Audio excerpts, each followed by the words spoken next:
this. Hello, everybody. Welcome again. My name's Arden, and thank you again for joining the live chat show, which will be recorded and will be on YouTube. If you're joining on YouTube, thank you very much indeed.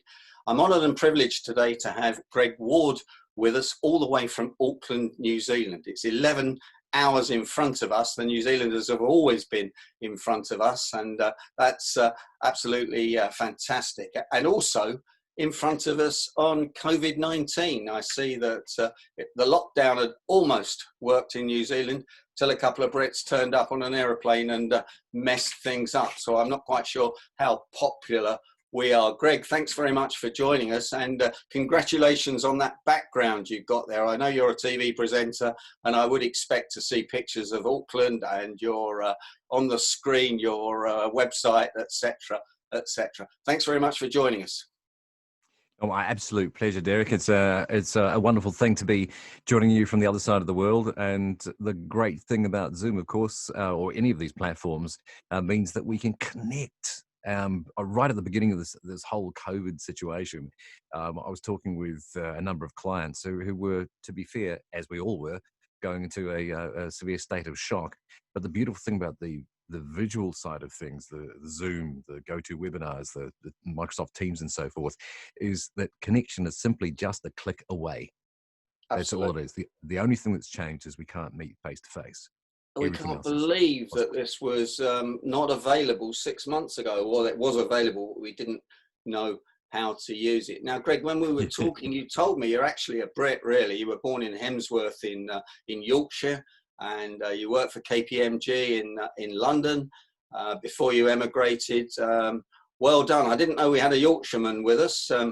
Lots of things going on up in Yorkshire at the moment. But tell us what's going on in New Zealand with the lockdown and with your Prime Minister, who we see, Jacinda Arden, is held in very high regard around the world for her positive action. Is that how the New Zealanders see everything? Yeah, I think the vast majority of people have, I think no matter which side of the political fence you sit, the work that the current government has done to ensure that we are essentially COVID-free, we don't have any community transmission cases. The only thing we have is in returning travellers who are coming here, who go into what was fairly strict quarantine. However, somebody escaped. Yes, it's challenging to say that somebody escaped. Somebody managed to breach the security, get out and go to a local supermarket. Not knowing, of course, whether or not they are infected, it just makes the situation quite challenging. But overall, it's been a phenomenally well-run situation. If we look around the world, we're very fortunate where we are now. And I don't think luck has a great deal to do with that. I think there's a certain thing with the New Zealand psyche, is that we'll also listen to reason and go, yep, that sounds like a fairly good idea. Well, let's still do that. And the beautiful lockdown and the closure of New Zealand, realistically, we all started walking out in the streets and in this beautiful quiet with no cars going around. And it was quite a peaceful situation, regardless of the fact that we'd all lost our businesses. I'd lost every piece of business that I had lined up for the entire year, but for some reason I wasn't overly affected by that. It was just this complete sense of something completely new, never experienced it before. But yeah, in terms of how our government's looking after it, they're doing a wonderful job, and the opposition have very little to go against. It's an interesting to see an impotent opposition not really being able to make any headway. Yeah, well, many congratulations on that from all of us here in the UK. Now, over your left shoulder, is that a picture of Auckland Harbour? I do remember going there for a couple of days and having pretty much jet lag at the time. Can't remember much about it. That's Auckland, is it? It is Auckland. That is the Sky Tower there, which used to have the distinction of being the highest tower in the Southern Hemisphere, but I believe there's a tower in Malaysia which has taken it over. But the building to the right-hand side of that, which is the second, in that picture, it's the second tallest building, was the Price Waterhouse, it's Coopers and Lybrand Tower. And I used to work on the 24th floor of that building there, so it's quite a nostalgic little picture there. When I got back to New Zealand, started working for Coopers in a IT tech role. Okay, so when you worked in London for KPMG, you weren't an accountant. You weren't a number cruncher, as I like to call accountants. No, no, and actually, I only held that role there for a year. I was working in the HR department for in a IT technical support role for them in Salisbury Square, which was a cool way of getting into the computer side. I'd always done a little bit of communications. Came out of the army, and I'd been in military communications there, so it was kind of a nice fit after a little bit of travel. So really enjoyed it. Particularly enjoyed Friday lunch in the canteen. Oh, Friday lunch in the city was down the wine bar in the 80s and 90s for us. No, to be fair, I was. I can't believe really what really happened there. There was quite a bit of business done there down there, or not. Now I've been looking at your website. In fact, I've been looking at your websites. You do a lot of things, don't you? You work on television. You're an MC. You MC conferences. In fact, that's how we met 3 weeks ago. We were both panelists on the infrastructure intelligence conference, talking about communication, negotiation skills, etc., with 150 people on it. But you also do an Elton John impression, I saw. Is that right? That is absolutely correct. Yeah, I think Saturday night is right for dancing, fighting. I think it is one of my favourites actually, and it was very good. So anybody that hasn't had a look at it, go to Greg's website. But tell us about it, Greg. Well, I had this urge, I suppose it would be around about 15 years ago or so, that I'd always wanted to play piano and sing, and I quite like the songs of Elton John. I wasn't a super mad fan, but I don't know, something about the music just spoke to me. So I started to learn how to play on the piano, and I'd always dabbled on the piano as a kid, and I learned guitar. It was my main instrument, played in bands and all that kind of thing. But I'd never really learned the piano, so I kind of learned to play the piano by playing Elton John songs. And once I got enough of them, I connected up with a local kind of talent agent here, and we started doing shows around the working men's clubs throughout Auckland and further afield, and eventually built up a bit of a corporate show. So from that, started doing it as part of the MC role as well. So it's something I do continue to do, actually, offer that. But it's taken on a life of its own, and I got approached when Rocket Man came out. I got approached by the record company here in New Zealand to do some guerrilla marketing by going out and being Elton on the street. Really? Great. Yeah, so we didn't get it off the ground, unfortunately.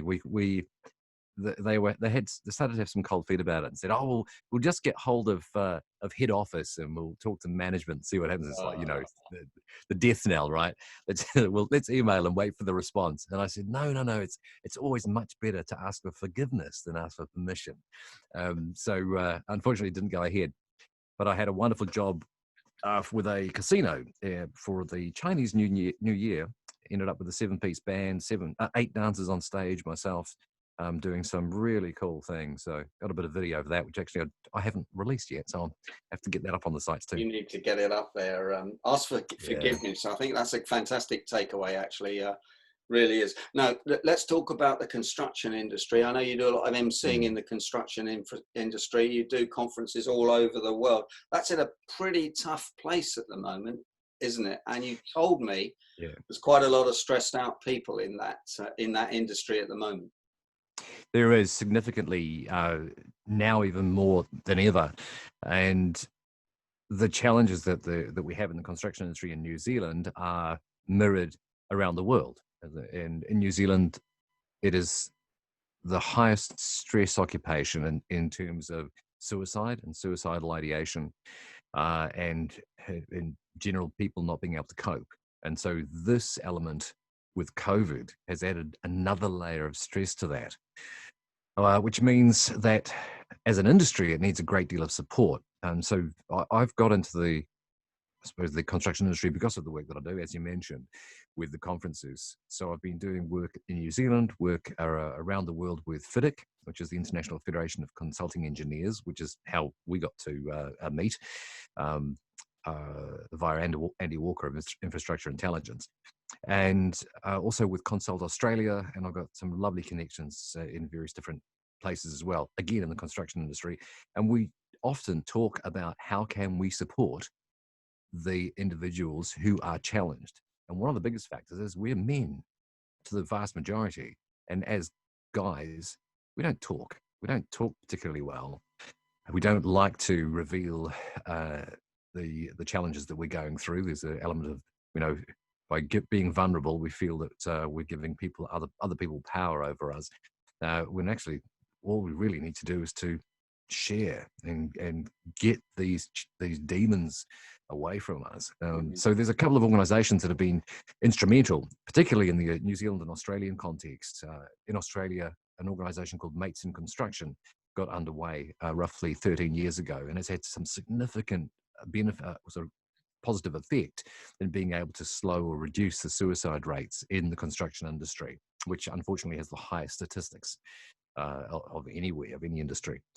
So we in New Zealand have started in August last year. We've got a Mates in Construction New Zealand now, and that is having some really good headway. But like all organisations, it's always about funding and reach. How can you get more of what you need to where you need it at the right time? I think there's two things there that which are interesting. Number one is the stress in construction because of the uncertainty of jobs, because people work for themselves, because they're probably subcontractors, so they don't actually know where the paycheck's coming from. Or is it the physical work? That's the first question. And the second question is that myself and some of my colleagues encourage people like mad to set up mastermind groups, to set up small networking groups. Will Kintish and I speak once a week and share problems and get things off of our chest. Now, I know a lot of guys don't do that. And in fact, I've been encouraging people to come on this. And it's one of the things I've been talking to one or two people about. You know, despite the fact I send out 4,000 emails on a Monday, you know, there's 8 of us today and we're sharing. So let's go back to the first question, the construction industry. Second question is, mates in communication. I like that. Yeah. So Mates in Construction. It's a great name. It says exactly what it is, right? It's everyone likes to. You can chat with a mate, and that's really what the gist of that is all about. The stresses that come into the construction industry are not specific exactly to the construction industry. It's just that the demographic that works in this industry tends to not be the people who want to talk. Very blokey blokes. It's it's a hard job. It's and it brings in the hard men. So at the lower end of the socioeconomic scale, yes, there's the challenges of something like COVID. Well, you don't have any job security, so you have at this stage people are relying on governmental handouts. Or if you were employed, there has been, in New Zealand, we've had wage subsidies, which have been given by the government. And of course, though they are supposedly to be passed on directly through to each of your employees if you're claiming for it. And the vast majority of people are doing that. But I'm sure there are organisations that have taken an opportunity to shed themselves of employees, and that gives some stress there. But it's not just the sort of lower end of the spectrum. The stresses carry on, including where people are responsible for those employees. And of course, they feel very strongly for them. There's a lot of stress in it, particularly also in the self-employed area, where you only have a certain amount of jobs ahead of you, and you've got challenges with income, you've got challenges with cash flow, and if you add into that challenges with relationships, and particularly as we get to sort of where I'm 51 now, and around about this point in time, you have it's kind of a sweet spot really, where you end up with challenges in your financial situation, challenges in relationships, and a sense of where am I going from here, and where does the world where's the world going to take me? Well, I'm looking forward to being 51 in about 10 years' time. So that should be pretty good, really, shouldn't it? So thanks for that.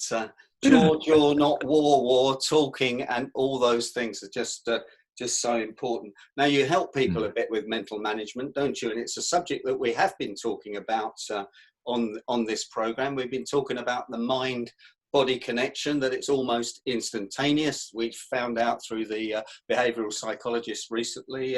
What work do you do there for people? Well, I share my own experiences, and I'm quite more than happy to do that here as well, because I call myself one of the hidden. In 2018, I had a suicide attempt.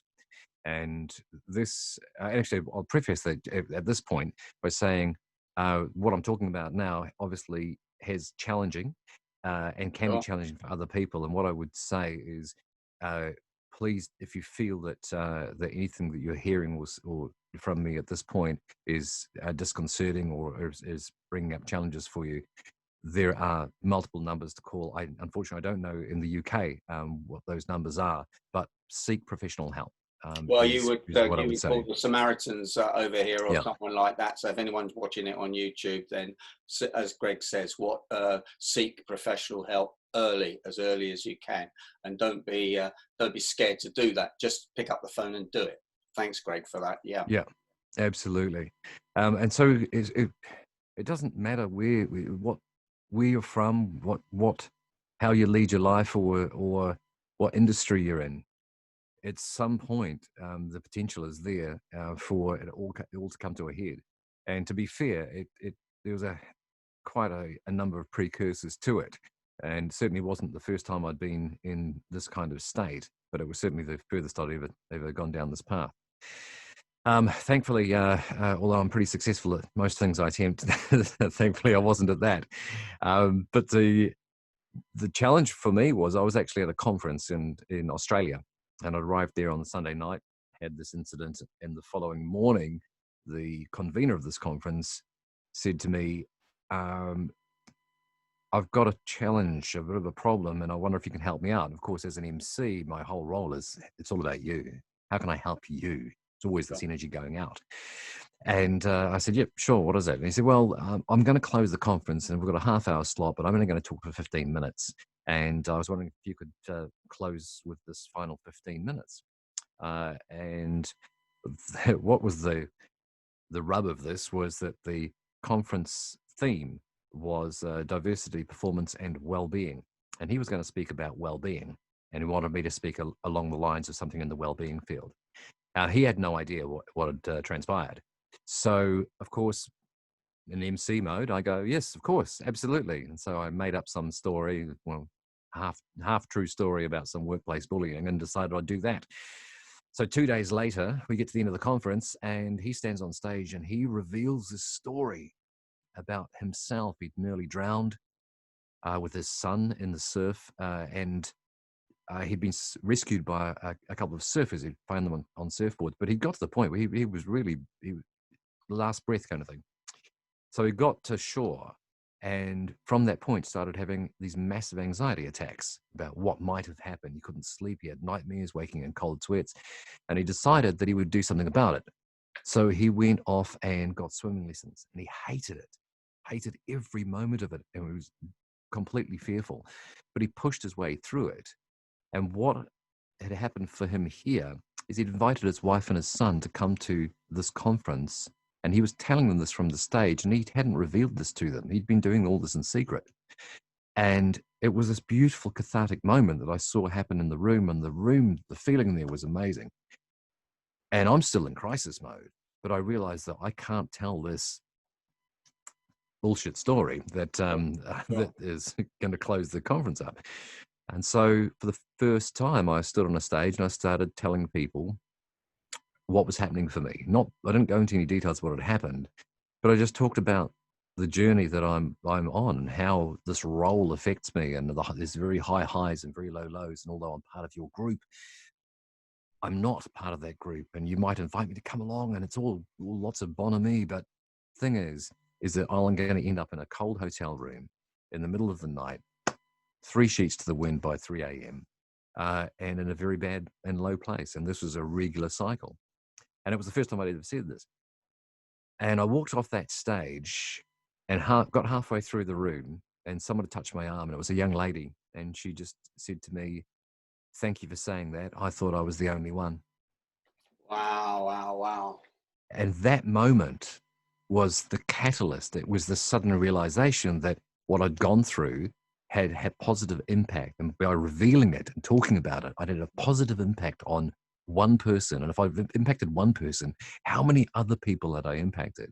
And of course, I'm still in crisis at this point. So it's not, a fully formed idea, but it was the gratification of going, I've done something for somebody else. And over the course of the next 6 months, I came to terms with what I was doing and started to just talk. And as I'm doing now, being able to say, this is who I am. And I think it was about the same period, about 6 months later, my wife turned to me and said, you're the lightest I've ever felt in 10 years. And it was this moment of going, yeah, because I'm at peace with who I am. I'm at peace where I stand and fit. And so from there, I started focusing more on the speaking side of things to go, okay, so how can I repurpose this? How can I make this into something that will help other people? So I've created a presentation, went off to Canada and trained with Steve Lowell and Jane Lowell in Toronto. Toronto. Toronto. They call it Toronto over there, but I call it Toronto. Yeah. And I had some real success over there, and I refined various bits and pieces. And now I do a piece called Vulnerable Leadership. And I say vulnerability is your leadership superpower. And I travel around that. In fact, 2 days ago, I was booked for another one. I'm flying down to Wellington because we can in New Zealand. Of course, we can travel around everywhere we can. You're lucky. Make the most of it. So heading down next Friday to talk to a 12-person team around the same things. And it's really this. We have to share. We've got to open up, and that process of just talking about what's going on for you, it opens doors. And I love the Australian Are You OK organization. So this is another organization designed to combat suicide. And it's really about having what's called an Are You OK conversation.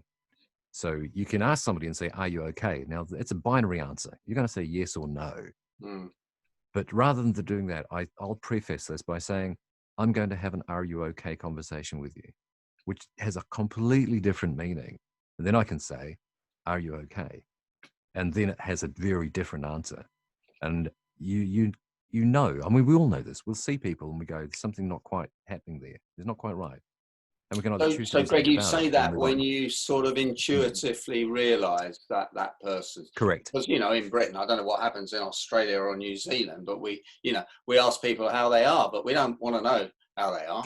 They start telling us we're off, we're off to the next person when we're networking, which sounds terrible, doesn't it? And I understand up to 25% of people have got some issues like this, even more than that. I don't know what the figure is, but with COVID, there's some serious issues. Yeah, absolutely. I think there's a lovely person who's working in the mental health field, Tasha Broomhall, and in Australia, and she's got she says it's 1 and 2. So if it's not you, it's your partner. So that's over the course of your lifetime. So there's a lot of different bits of research, but it looks like 2 or 3 and 5. Is this number, and if you aren't directly affected, you will be affected by someone close to you. Mm. So it's imperative that we all take these opportunities. But something like that, asking an "Are you okay?" conversation question, you have to actually think about what the effect is going to be for you in terms of the time. You've got to give the time. If you're going to ask that question, you've got to be there for that person. It's an very important part. Okay, well, thank you for sharing that with us, and thank you for sharing that story with other people. It sounds a great way of doing it, and of course, I guess you relive it as you tell the story. So that's a hugely brave thing to do, and congratulations on that. Couple of questions in the box at the moment, Greg, from Kevin in Chicago. When you lost every bit of business overnight, what was your immediate feeling, and what was your immediate action? What did you do? Really good question. The process for me, and I'll talk about it from where I was. So I was in Australia at the time. I'd gone across for the Professional Speakers Australia convention. And all of us, everyone around us was having these calls. Everyone would get a call. They just lost another one, just lost another one. It was just like this waterfall of things happening. I ended up back in my hotel room on a call to a client who was trying very hard not to affect people. Thankfully, we have a very strong relationship. He said, "No, you're all cool. We know we've paid you a retainer. We're not trying to get the retainer back. You know." And of course, I'm just going to say I'll repurpose that for you at some point. But it was that sense of a desert. All of a sudden, this one goes, that one goes, this one goes, that one goes, and you don't know what to do in that moment. You just sort of shrug. We were all supposed to go off to the gala dinner that night, but there was a group of us who were sitting down in the bar, going, "I just don't feel like celebrating right now." Sure. And again, you're in a whirl because things are happening so fast. The only saving grace for me had been that 2 weeks previously, a client had said to me, "I've just been looking at this COVID thing, and we might postpone or cancel our event." And this is before anything major was happening. Mm. So I said, "Okay, well that's fine. We'll work around that when it happens." And then it would have been about 3 or 4 days later, I was attending a planning meeting for the conference, and I arrived into it late, and it was on Zoom. And I got in there, and I heard him say, "That's why we're cancelling the conference." And so for me, this is like red rag to a bull, and also it was an opportunity because COVID hadn't happened at that stage in its entirety, and I was very bullish. And so I just jumped in and says, "No, you're not. We're not going to cancel. We're just going to go virtual. We're going to take a 3-day conference. We're going to make it into a 1-day conference. We're going to turn it into more of a television kind of feel and run it like this." And so I basically pitched an idea that I had no concept that could possibly be done to the level that I was pitching, but I just knew that there was an opportunity here, and there was a way around him wanting to cancel the event. Okay, and so brilliant. I'd had that conversation. So when we had everything started to fall over in Australia, I was already a week ahead, 9 days ahead. So got back to New Zealand. I had to quarantine for 14 days. And in that 14 days, I had this wonderful sense of I've lost everything, but I wasn't worried about the loss. What had come along with that was I'd removed all of the responsibility of doing that work. So yes, there's a financial aspect to it, but it was kind of like, now I've got this incredibly free area in front of me that I probably haven't had for 20 years. Because as we all do, we build our businesses, we've got forward plan and rinse and repeat. So this was like, wow, what could I do? And because I've got this 14 days in a room, I started building. I grabbed every bit of kit that I had, any kind of musical gear, any kind of piece of equipment, and I built myself a virtual studio sitting in here. And with an old garage light for my light, I had different curtains, bits of paper. In fact, I've still got the paper up here that are diffusing my standard room lights before I got my main lights and so forth. That's brilliant, Greg. That's brilliant. We're nearly coming to the end of the recorded part of this. So there's a couple of things I just wanted to ask you for. So all of us are going to be using Zoom, whether it's to speak to our loved ones, whether it's to speak to a client, whether it's to speak to some friends. What's your 3 tips in the minute we've got left for using Zoom? I put this in 3 different ways. So it's the 3 pillars of digital presenting.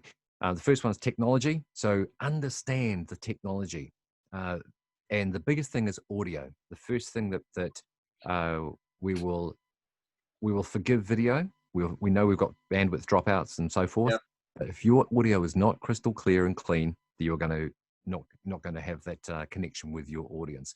Okay. The second part of that is design. So you want to design your presentation in a way that is going to engage, because all you have is this camera, right?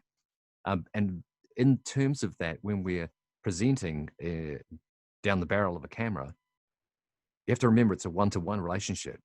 We think we're presenting to hundreds, but we're not. We're presenting to one person. We're having that beautiful little personal thing. but we're doing it many, many, many times over. So that's another factor to focus on. And the third part of that is behavior.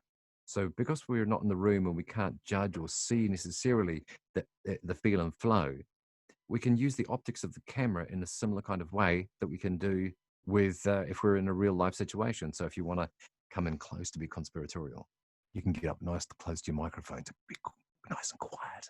You can whisper things, or if you've got a room, you can get back and be big and expansive to pound home those points, making sure that you're not just always staring at a camera, because that's not human, right? We have that tendency, we want to flick away. Our eyes are always moving backwards and forwards, but keep coming back to the camera.